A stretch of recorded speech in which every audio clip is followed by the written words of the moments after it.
कि घर में माँ बाप का होना एक बच्चे की अच्छी परवरिश के लिए बहुत ही ज़्यादा ज़रूरी होता है।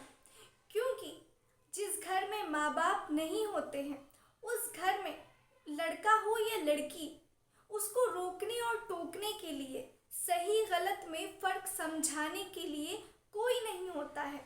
जिस वजह से वो बच्चा या फिर वो बच्ची कई ऐसे कदम उठा लेते हैं जिससे कि पूरे समाज पर बहुत ही ज़्यादा बुरा असर पड़ता है। इसलिए एक बच्चे की परवरिश करने के लिए माँ और बाप दोनों का होना बहुत ही ज़्यादा ज़रूरी होता है। दोस्तों, आज की कहानी भी कुछ ऐसी ही है जिसमें एक लड़की होती है, एक लड़की जो कि 20 साल की होती है। उसके घर पर कोई नहीं होता है। एक पार्सल वाला जो एक डिलीवरी बॉय होता है वो उसके घर पर आता है। घर पर आने के बाद वो पूछता है कि तुम्हारे घर में कौन कौन है। वो लड़की बताती है कि मैं अकेली हूँ। वो डिलीवरी बॉय उससे एक गिलास पानी मांगता है। जब वो लड़की एक गिलास पानी घर में लेने जाती है और उसको पानी पिलाती है, उसके बाद वो लड़का अपने बैग में से एक ऐसा बेहोशी का स्प्रे उसके मुंह पे मार देता है जिससे कि वो लड़की बेहोश हो जाती है। और फिर वो लड़का उसको अपने गोदी में उठा करके उस लड़की के घर के कमरे में ले जाता है और उसके जिस्म से सारे कपड़े नोच के उतार के उसके साथ में 2 घंटे तक लगातार शारीरिक संबंध बनाता है। और फिर थक गए वो आराम करता है और फिर वहाँ से फरार हो जाता है, गायब हो जाता है। जी हाँ, दरअसल ये जो कहानी है बहुत ही ज़्यादा दर्दनाक है। जब आप सुनेंगे तो आपके रोंगटे कांप जाएंगे। तो चलिए इस कहानी को मैं शुरू करती हूँ। तो आदाब, नमस्ते, सत श्री अकाल। मैं हाजिर हूँ फिर से एक ऐसी ही सच्ची कहानी और सच्ची घटना के साथ में। और मेरा आप में से किसी की भी भावनाओं को ठेस पहुँचाना या आप लोगों की भावनाओं को आहत करना, ऐसा मेरा कोई भी इरादा बिल्कुल नहीं है, बल्कि समाज में घट रही घटनाओं से आप सभी को जागरूक कराना है। तो चलिए इस कहानी को शुरू करते हैं। दरअसल ये कहानी है उत्तर प्रदेश की राजधानी लखनऊ की। लखनऊ में एक कॉलोनी है, शिव कॉलोनी। वहाँ पर एक व्यक्ति रहते हैं जिनका नाम कि श्रीकांत होता है। श्रीकांत जो होते हैं दरअसल वो पुलिस कांस्टेबल होते हैं और उनकी पत्नी आज से 5 साल पहले किसी बीमारी के चलते उनका देहांत हो जाता है। घर में सिर्फ श्रीकांत और उनकी एक 20 साल की बेटी ही रहती थी। श्रीकांत क्योंकि पुलिस कांस्टेबल थे तो सुबह सुबह वो ड्यूटी पे चले जाया करते थे और रात को ही घर वापस आते थे। बिटिया भी बड़ी थी, कॉलेज चली जाती थी और फिर पूरा दिन कॉलेज से आने के बाद वो घर पर अकेली ही रहा करती थी। और दरअसल बात ऐसी होती है कि एक दिन की बात होती है जब ये जो मोनिका होती है, दरअसल इस 20 साल की लड़की का नाम मोनिका होता है। मोनिका सुबह सुबह जाती है कॉलेज के लिए। वो पढ़ने लिखने में बहुत ही ज़्यादा होनहार और होशियार होती है। वो बिल्कुल टॉप करती है अपने पूरे क्लास में और वो दिखने में भी बड़ी खूबसूरत, बला के खूबसूरत और बहुत ही ज़्यादा अच्छी दिखती थी। जो भी उसे देखता रह जाता। दरअसल उसी का कॉलेज में एक लड़का पढ़ता था जिसका नाम कि शुभम था। अब ये जो शुभम था वो उसी लड़की के कॉलेज में पढ़ा करता था और वो मोनिका को दूर दूर से देखा करता था। लेकिन शुभम पढ़ने लिखने में बिल्कुल भी अच्छा नहीं था और वो बहुत ही ज़्यादा बिगड़ा हुआ लड़का था और लड़कियों को बहुत ही ज़्यादा गंदी नज़र से वो देखा करता था। और अब इस शुभम की नज़र मोनिका पे जब पड़ती है तो वो उसको भी देखता ही रह जाता है कि कितनी ज़्यादा खूबसूरत लड़की है। उसके बाद में शुभम बहुत ज़्यादा कोशिश करता है मोनिका के पास जाने की, लेकिन क्योंकि मोनिका अब का कॉलेज अब ख़त्म हो चुका था, अब कॉलेज की छुट्टियां शुरू हो गई थी। अब जो मोनिका है वो घर पर ही रहा करती थी और क्योंकि अब कॉलेज जाना बंद हो चुका था क्योंकि कॉलेज की छुट्टियां चालू हो गई थी। अब जो शुभम था दरअसल वो एक डिलीवरी बॉय का काम किया करता था। एक दिन जो मोनिका है वो ऑनलाइन कुछ पार्सल ऑर्डर करती है। जब वो पार्सल ऑर्डर करती है तो उसकी डिलीवरी 6 से 7 दिन के बाद होनी होती है। और इत्तेफाक देखिए कि ये जो शुभम है वो भी डिलीवरी बॉय का काम किया करता था, और इत्तेफाक से मोनिका के घर की जो डिलीवरी थी वो पार्सल शुभम के हाथों ही लग जाता है।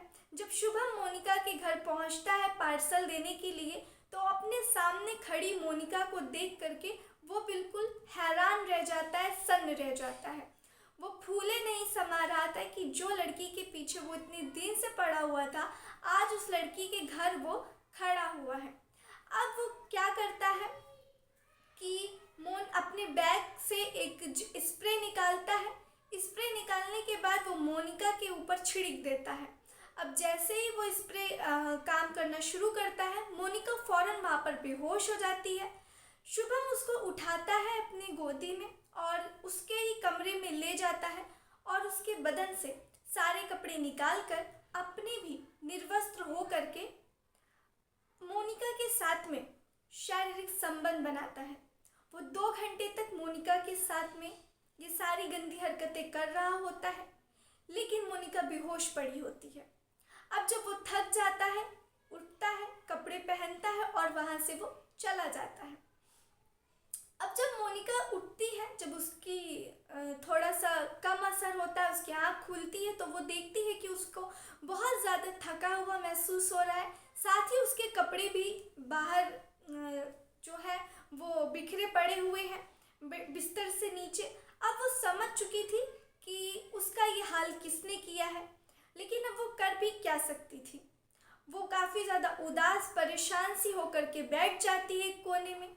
शाम का टाइम होता है, उसके जो पिता होते हैं यानी कि पुलिस कांस्टेबल वो घर पे आते हैं, श्रीकांत जी। जब वो घर पे आते हैं तो अपनी बेटी को देखते हैं कि वो काफ़ी ज़्यादा मायूस बैठी हुई है। वो पूछते हैं क्या हुआ बेटा, तुम्हारी तबीयत तो ठीक है? बेटी कहती है कि हाँ मैं ठीक हूँ, बस थोड़ा सा तबीयत ख़राब है। दोनों पिता और बेटी मिलकर के साथ में खाना खाते हैं और फिर सो जाते हैं। लगभग 1 से 2 हफ्ते का समय बीत चुका होता है। वो लड़के का कहीं कुछ पता नहीं चल रहा होता है, लेकिन 2 हफ्ते के बाद वो लड़का फिर से उस लड़की के पास पहुंचता है, दरवाज़ा खटखटाता है। लड़की आती है, बाहर निकलती है। जब उस लड़के को अपने सामने देखती है तो वो ज़ोर ज़ोर से उसको गाली देने लगती है, लेकिन उतने में लड़का मोबाइल निकालता है और उसकी वीडियो दिखाता है जो उस दिन उसने उसके साथ में शारीरिक संबंध बनाते हुए वीडियो बना लिया था। वो वीडियो दिखाते हुए कहता है कि अगर तुमने मेरे साथ ये गलत काम नहीं किया तो फिर मैं ये वीडियो पूरे सोशल मीडिया पे वायरल कर दूंगा और तुम्हारा सोचो क्या होगा, तुम्हारी कितनी बदनामी होगी, तुम्हारे बाप का क्या होगा। लड़की डर जाती है, सहम जाती है और फिर अब वो कर भी क्या सकती थी। अब वो लड़का उसके साथ में लगभग 2 महीने तक रोज़ शारीरिक संबंध बनाता है। ये सिलसिला ऐसे ही चलता रहता है। उसके बाद में ये जो लड़की होती है, एक बार की बात होती है, इसकी तबीयत काफ़ी ज़्यादा ख़राब हो जाती है और ये काफ़ी ज़्यादा ज़ोर ज़ोर से उल्टियाँ कर रही होती है। इसके पिता जब घर पे आते हैं और देखते हैं तो कहते हैं चलो बेटी तुम्हें दवा दिला लाता हूँ, तुम्हारी तबीयत बहुत ज़्यादा बिगड़ गई है। जब ये लड़की अपने पिता के साथ अस्पताल पहुँचती है तो जब डॉक्टर चेक करते हैं तो वो बिल्कुल हैरान हो जाते हैं और उसके पिता से बताते हैं कि क्या आपकी बेटी शादीशुदा है। पिता बोलते हैं कि नहीं, क्या बात है। तब डॉक्टर बताते हैं कि दरअसल आपकी जो बेटी है मोहिनी, वो 2 महीने की गर्भवती है।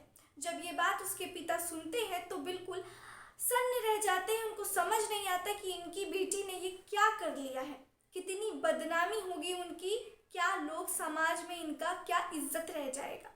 वो अपनी बेटी को घर लेकर के आते हैं और पूछते हैं कि ये बताओ कि तुमने ये सब क्यों किया है, क्या ये तुम्हारी मर्जी के साथ हुआ है या फिर तुम्हारे साथ किसी ने बलात्कार किया है।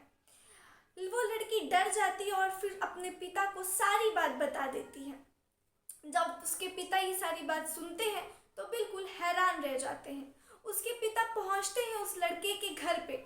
उस लड़के के घर पे पहुंचने के बाद उसके पिता को बोलते हैं कि आपके बेटे ने मेरी बेटी की एक गंदी वीडियो बना करके उसके साथ में गंदा काम किया और उसको गर्भवती कर दिया है।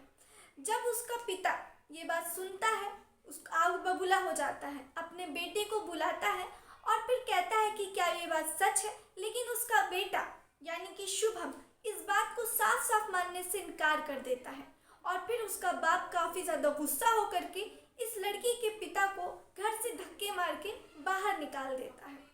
अब ये पुलिस कांस्टेबल जो कि बेचारा लाचार बाप क्या करे तो क्या करे, अब उसे कुछ समझ नहीं आता है। फिर वो गांव में बैठक बुलाता है, पंचायत बुलाता है, बातचीत होती है, लेकिन कुछ भी सुलह नहीं निकल पा रहा था क्योंकि शुभम बार बार मना कर रहा था कि उसने उसके साथ में ऐसा कुछ गंदा काम किया ही नहीं है। फिर जब पंचायत के लोगों ने मोहिनी से पूछा कि क्या मोनिका से पूछा कि तुम्हारे साथ क्या हुआ है, तब मोनिका जब बताती है कि उसके साथ में बलात्कार हो रहा था 2 महीने से, तो उसके आंखों से आंसू निकल आता है, वो रोने लग जाती है। जब एक बाप अपनी बेटी को इस तरीके से बेबसी में देखता है, उसके आंखों में आंसू देखता है, तो वो काफ़ी ज़्यादा क्रोधित हो जाते हैं और उठते हैं, अपनी रिवॉल्वर निकालते हैं और उस शुभम को एक गोली उसके सीने में दाग देते हैं और शुभम की वहीं पर मौके पे मौत हो जाती है। दूसरी गोली वो शुभम के पिता की सीने में दाग देते हैं और शुभम के पिता की भी वहीं पर मौत हो जाती है। पंचायत के लोग पूछते हैं कि आप तो एक पुलिस हैं, आप एक पुलिस कांस्टेबल होकर के ये काम कैसे कर सकते हैं, कानून को हाथ में कैसे ले सकते हैं। इतने में लोग भी पुलिस को फ़ोन कर देते हैं और पुलिस वहाँ पर पहुँच जाती है। तब ये जो मोनिका है उसके पिता बताते हैं श्रीकांत जी कि मैं एक बाप भी हूँ और मेरी बेटी के साथ में एक गलत काम किया गया है और ये मैं बर्दाश्त नहीं कर सकता। इससे अच्छा है कि मैं अपनी बेटी के बलात्कारी को गोली मार करके जेल में चला जाऊँ, मुझे ये बर्दाश्त है। लेकिन अपनी बेटी के बलात्कारी को अपनी बेटी के बलात्कारी जो किया है उसने और अपनी बेटी के इंसाफ के लिए मैं इधर उधर भटकूँ, ये मुझे बिल्कुल भी मंजूर नहीं है। उसके बाद में जो पुलिस है अब इस पे मुकदमा चल रहा है और जो भी सज़ा है उनको ज़रूर मिलेगी। लेकिन आप लोग मुझे कमेंट में अपनी राय ज़रूर बताइए कि एक बाप ने सही की अपनी बेटी के बलात्कारी को सज़ा खुद अपने हाथ से दे करके, या फिर उनको कोर्ट के सहारे इंतज़ार करना चाहिए था, 5 से 6 साल उधर इधर भटकना चाहिए था। क्योंकि आप लोगों को पता है कि पुलिस और जो सरकार है वो इंसाफ नहीं देती है। तो ये थी आज की कहानी। ये थी आज की कहानी। आप लोग मुझे बताइए कमेंट करके कि आप लोगों को मेरी कहानी कैसी लगी। अगर आप लोगों को मेरी कहानी पसंद आई है तो आप लोग मेरे चैनल को लाइक करके सब्सक्राइब ज़रूर कीजिए। चलिए मिलते हैं फिर ऐसी किसी सच्ची और अच्छी घटना में। तब तक के लिए आप लोग सावधान रहें, सतर्क रहें और अपना ख्याल रखें। जय हिंद, जय भारत।